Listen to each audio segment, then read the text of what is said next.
All right, a very beautiful discussion that you had, Dr. Somuduk. And here in Abuja, we shall be looking at the war against crime. Of course, here we talk about bandit, kidnapping, courtesan.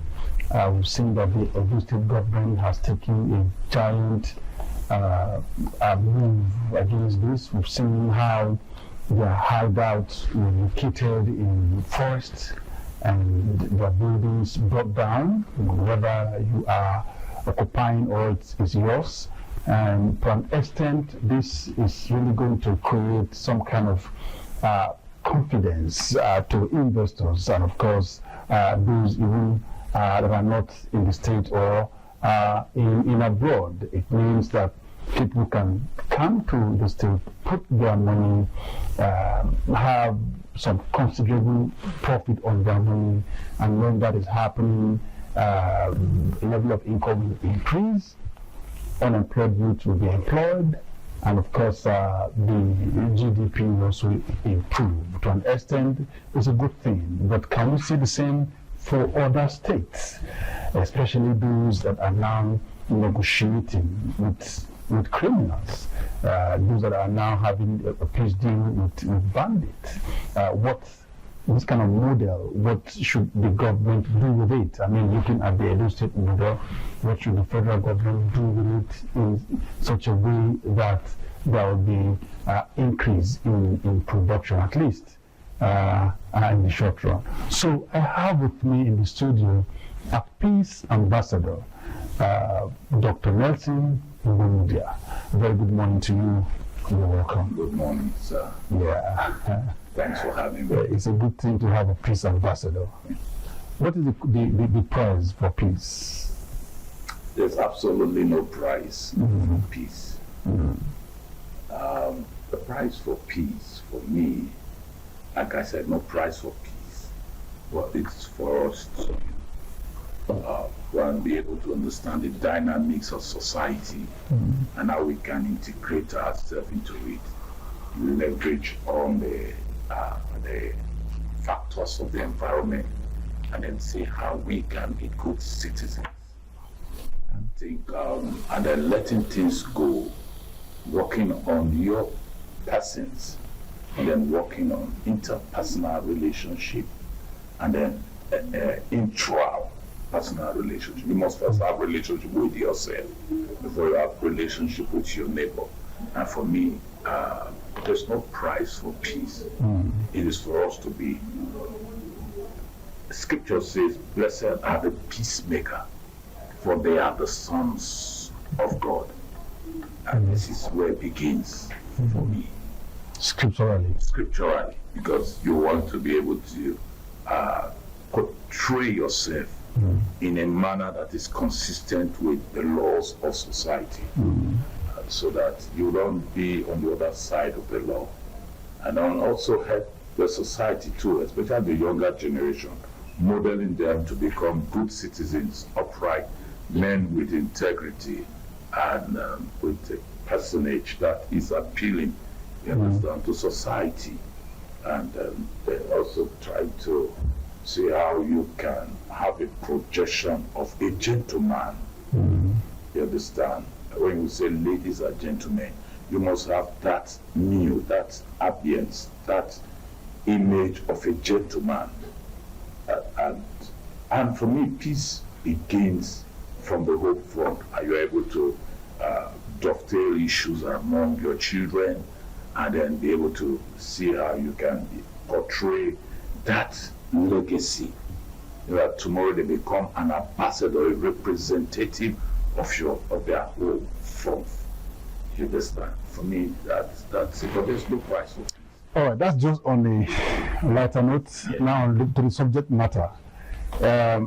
Let's have your comments, opening comments on the war against crime using the Edo State model. For me, I think His Excellency, Governor Mondo Gbagolo, came prepared. He was prepared for this job. He's been able to cut his teeth, and he's becoming, I think he should become a model for the federal government.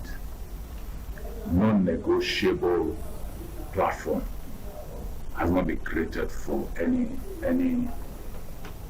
act of criminality that borders on kidnapping and courtesan, even armed robbery. They've gone a step further into that. Like I said, the governor came in prepared for governance.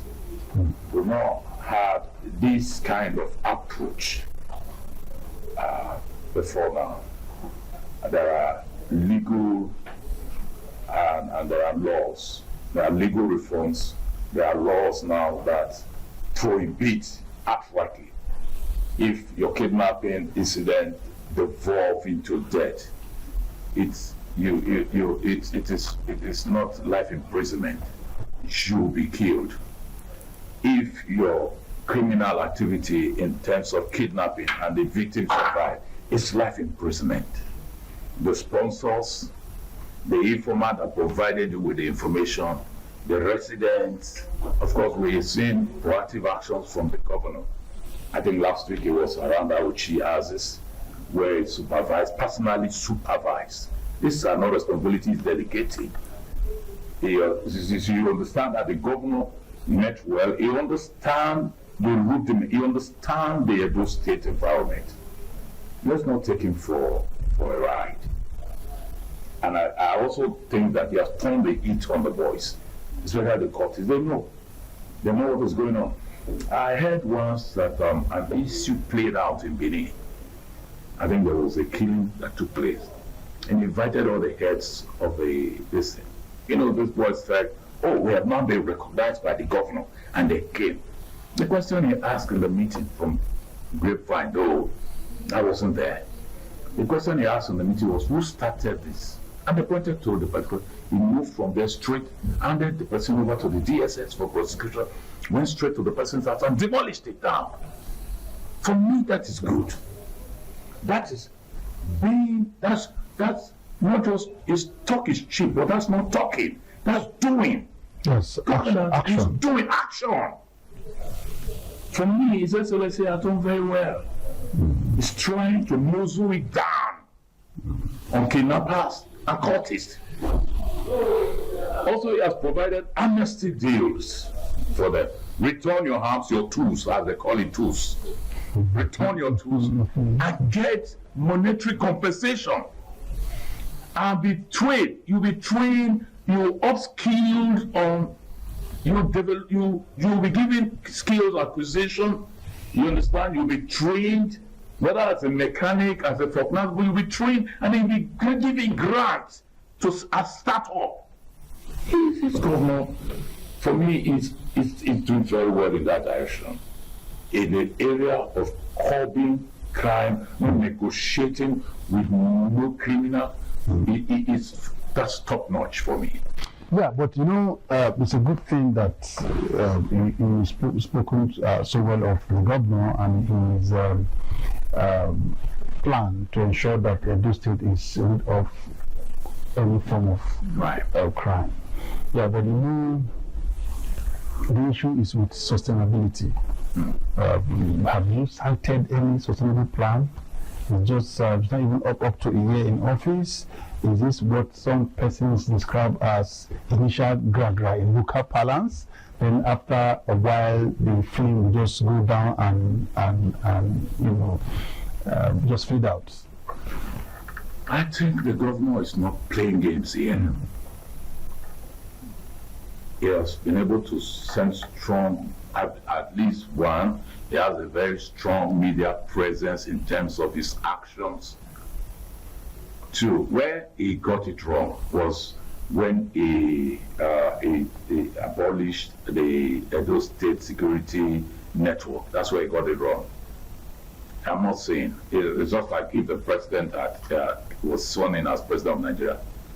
What he does is to get his own IG, get his own chief of defense staff, get his own chief of army staff, get his own chief of naval staff.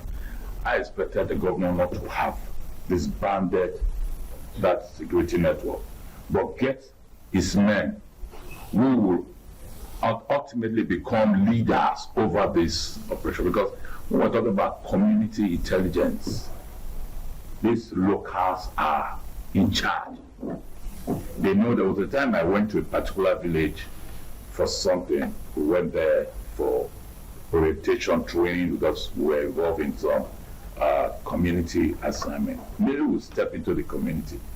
By the time we were paying courtesy visit to the local chief there, he was on the call, receiving descriptions, the clothes we wore, the cars who came in, the plate number and everything. And when we got in, he was already smiling. He said, how many of you came? Already they told him we are 15 that came into the community.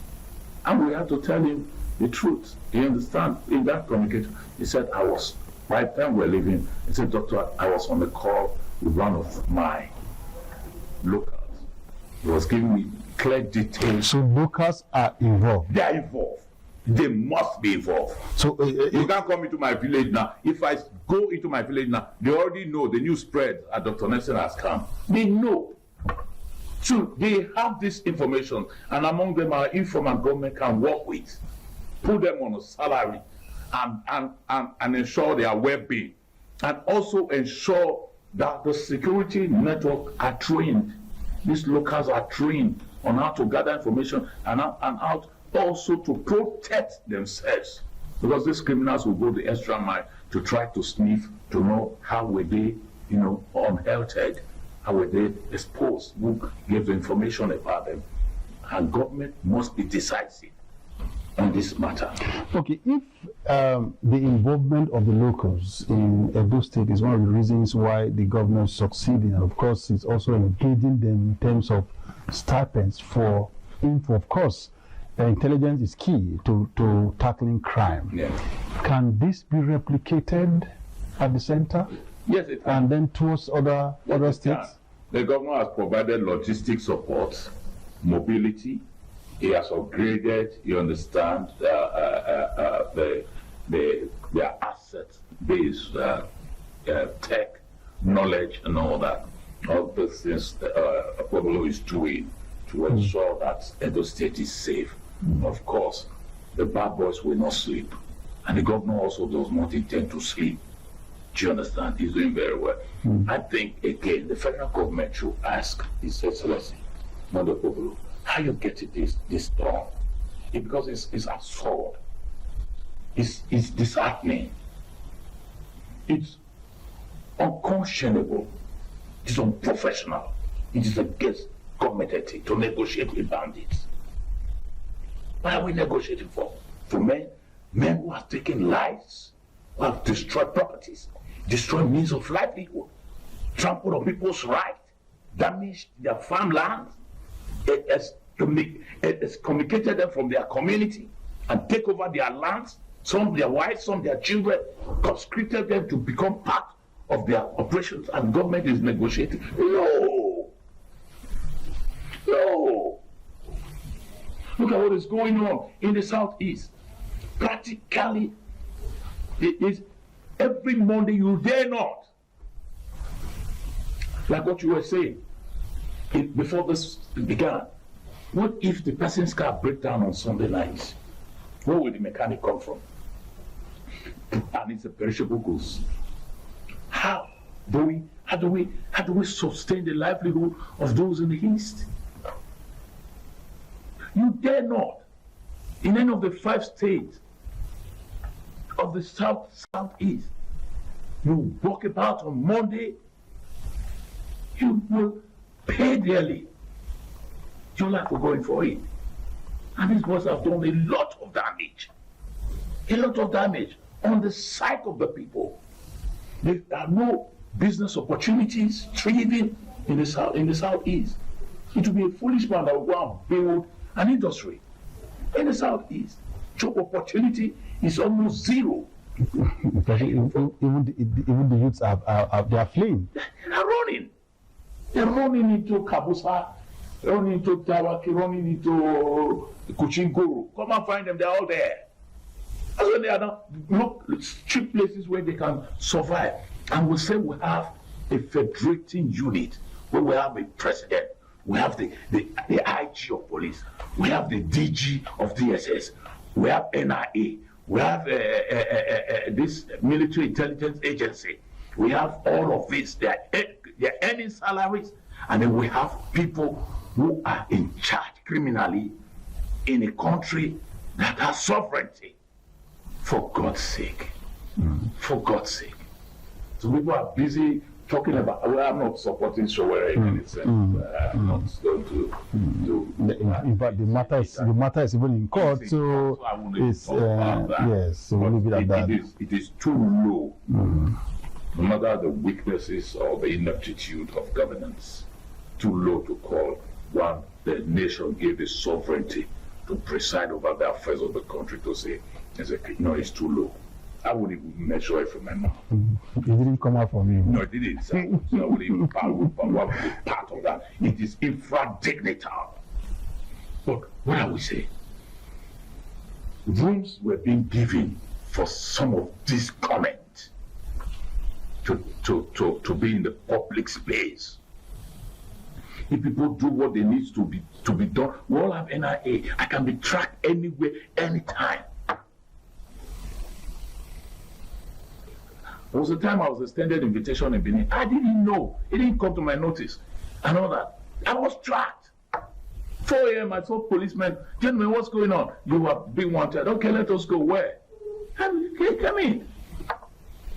In Port Harcourt, they said they invited me over to Port Harcourt, and they said I should bring a grade level officer. Are we reasoning here? I live in Abuja, and you asked me to provide a grade level 16 officer. How do I get that? Then I was released on self-recognition. Do you understand this now? There's nowhere, absolutely nowhere in this country that anybody has a safe haven. So how can we begin to work on intelligence, local intelligence? And when this intelligence do come, how can we ensure that the identities are protected, and of course action taken against, action taken on the intelligence provided? See, let me tell you something. The Nigerian police force was privileged to go into one of their operational rooms in Louis Edet House. Every secondary school in the north is being from the Mars satellite. They can see the image on spot image. Now image recording going on. They know what they are doing. If the Nigerian government wants to end insurgency today, they know what to do. It's for them to deploy the military men, the DSS, a combined team of police, DSS. That's not what OKPEHOLO is doing. OKPEHOLO has a combined team, a multilateral platform of DSS, the police, the military, and local vigilantes. His operation flush out kidnappers and cultists in Edo State is working for him. And he's doing very well in that direction. Doing very, very, very well. Like I said, where he got it wrong was disbanding the Edo State Security Network. That's where he got it wrong. You have built on it. Do you get? Now, the DSS knows what to do part time. They don't be deceived. We have one of the best minds in DSS. Those days when they go to school to recruit, they don't go to recruit riffraff. They recruit one of the best minds. They recruit those with 2-1 and this thing. That's what they do. That's what they do. First class graduate. That's what they were doing at the time. And they have them there. We have quite a lot of them. I have quite a lot of them that are my friends. When you interact with them, you know that these guys knows what they are doing. But does this government have the willpower, the democratic will to stand them out, to stand their ground? The Federal government was saying that he knows where these bandits are. And he was very public with it. And he knows where these bandits are. But he doesn't have the wherewithal, doesn't have the federal mind to crush them. Yeah, but the governor of Edo State didn't get that federal might. He did it on his own. He'll get those that are with him in the state, put them into a room and say, go and do your job. I don't know. I will send you a document, something I did when I said why I love OKPEHOLO. I've gotten a lot of back, lashes on that. People have said I'm looking for appointment. They've said, oh, what they don't say. But I have a right. I'm a citizen. I'm a critic. I'm a citizen. I'm an analyst. I'm a public commentator. I'm a coach. I'm a mentor to quite a lot of persons. Before I come up with that, I have studied the man. Hey, man, you can't run in street. Now street it be. It came out from the street. It didn't come out from the upper class or the upper echelon. He knows what he's doing. He understands the rudiment, the practices on the street. And that's why he's surviving. That's why he's surviving. The government, the federal government needs to at least rub nose with him and ask, wow, how you there are quite a lot of things OKPEHOLO government is doing that is underreported. There are clandestine operation to stamp out criminalities in Edo State, and the boys are on the run. Those that ran from Delta State because of the tech operational facilities that was provided into Edo, they are now running out to Kogi. Because Edo State is not the safe place for them anymore. The governor needs every bit of his word, and he's giving it all the credence, actions, giving it all the energy. Yeah, so what will the state look like in the absence of crime and criminality? Peace, investment opportunity, protection. Because we have seen his colleagues in other states they have increased minimum wage. Of course, in Imo, it's 104,000 minimum wage. Can we have more of that in Edo State? If you have all you got to maintain peace in your state, it means that ordinarily your level of income should increase, because you have more investment and people pay taxes and revenue increases with payment of taxes. So what should the excess money be used for? Should we keep cutting tapes on road? I'm sure beside the federal road issues we have, there are very good street roads in all communities in Edo State. NDDC is there, even the federal might we have seen back to back from Clem Agba to Prince Aboka, who is now the Minister of Regional Development. So when it comes to infrastructure, street roads, it's not an issue. Schools, hospital, we have so much. The excess, can we not think about, reinvesting, get increase revenue and better the lot of civil servants, which would then trickle down to the private sector? Okay, I will say this. Things that are capital intensive, governance does not run in vacuum. You understand? Government is consistent. I'm done with this. Maybe stamping out crime is part of his agenda for the next 4 years, because it's the mandate of the people that he is running with. Maybe it's road, maybe it's employment. By privilege, I know that Edo State government are recruiting as we speak. They are recruiting massively. Teachers were recruited massively. The head of service at Edo State is my cousin. It's from my community. So by some of these adverts, it's not as if I have. We've rubbed minds recently, or we've looked at notes from his desk. No, I don't think we've communicated for the past 3 years, facially or by phone, but by some activities, advert placement on our community platform. I know that the Edo State government are really doing a lot of recruitment Now, I think the focus of a governor is to employ more hands into the government so that these available capitals can be deployed towards a payment of salaries, retirement, benefits to persons who have retired from government, and other issues of governance that are demanding, that are pressing. Federal roads are federal roads. I drove through Ekpoma in April. I saw what he's doing in Ekpoma. It's commendable. If he can continue and finish that, because I saw the stone pitch, that's capital intensive. I saw that. So I know for sure that he has good plans for Edo State, and he's doing very well. I'm not the spokesperson, I'm not holding brief for him, but I must say here that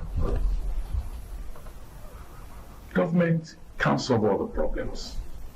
No governor, no government, if you like, have the money in the world. Time is another factor, and other issues that would serve as deterrent. All right, if you are just joining us, the program is this morning on ITV, and we're looking at the anti-crime war of Edo State Governor, which of course should be a model to the federal government. My guest is Dr. Nelson Ubumudia. Let's take a quick break. Be back.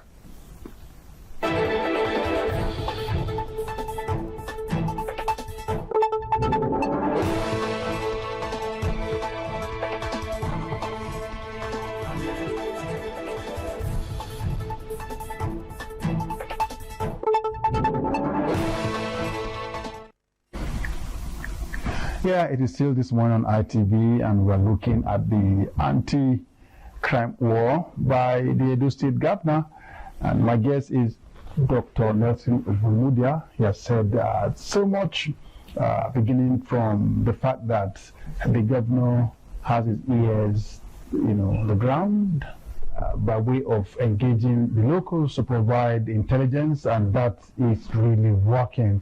And of course, we have seen evidence in terms of videos of property brought down, in terms of arrest made.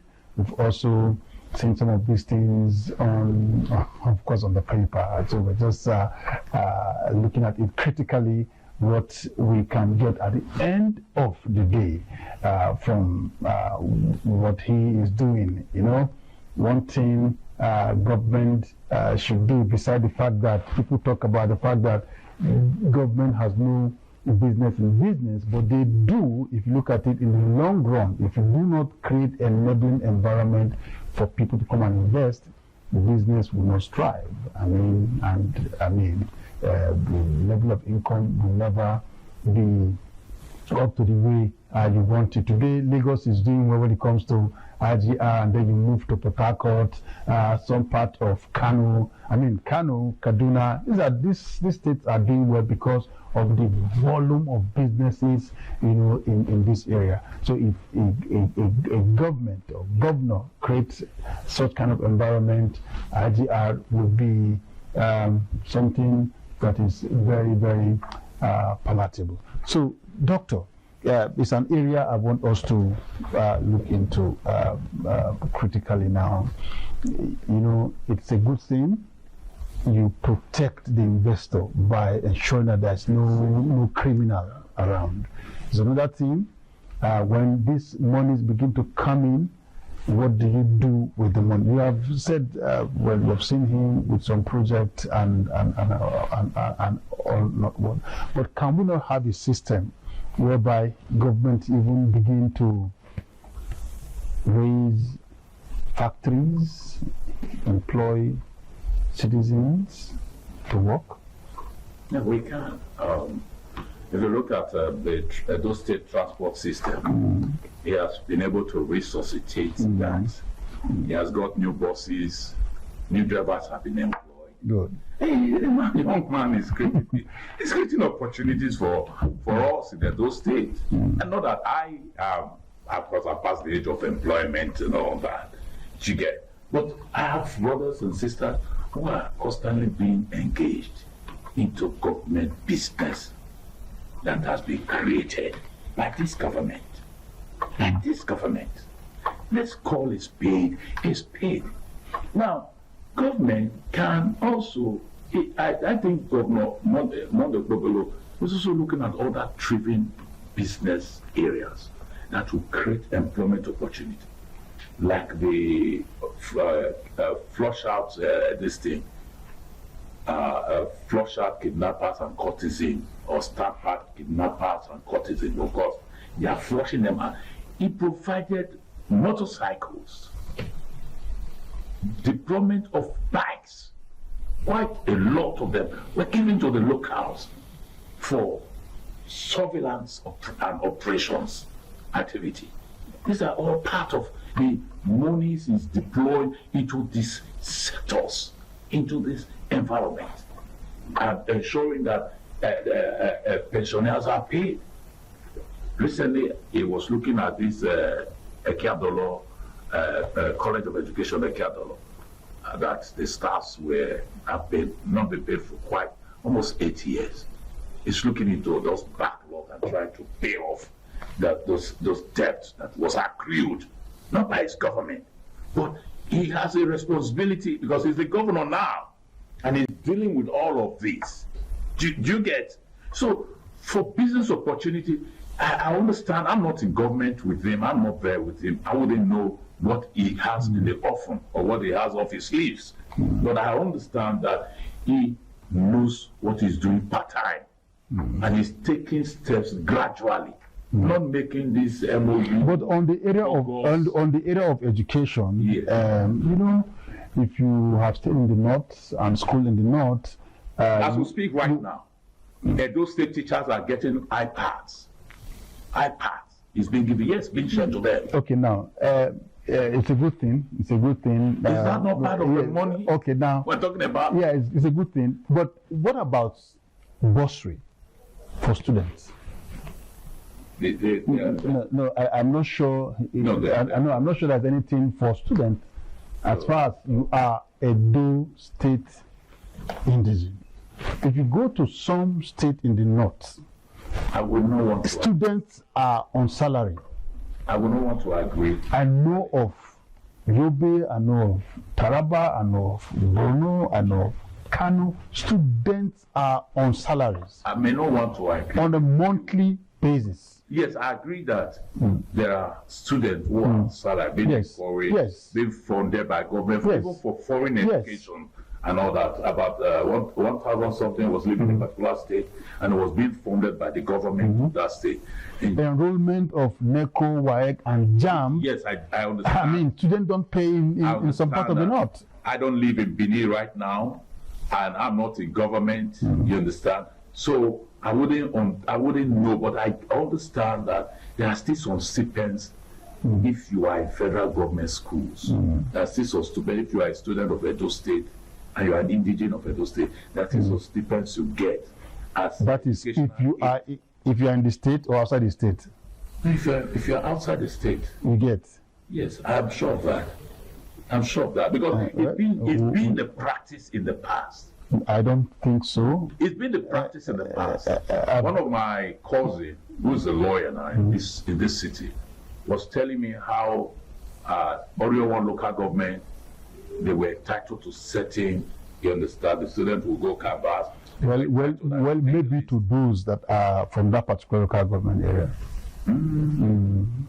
Because I know of many people. Well, I understand there are politicians who are also doing personal interventions. Who also are working in federal government establishment, and they also help in that direction.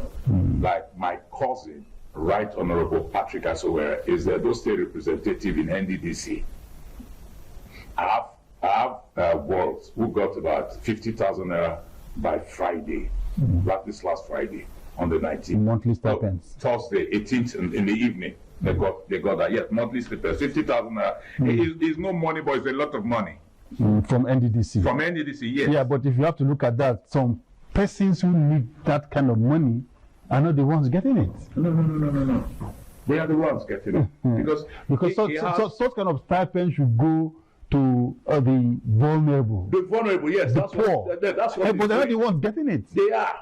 They are. The ones that got it that I know, they are the vulnerables. Yes, the vulnerables within our community. I must say this clearly. Clearly. Clearly, yes. All right. I must thank you for your time with us on the program. Yeah. Dr. Nelson Gumudia, our Peace Ambassador.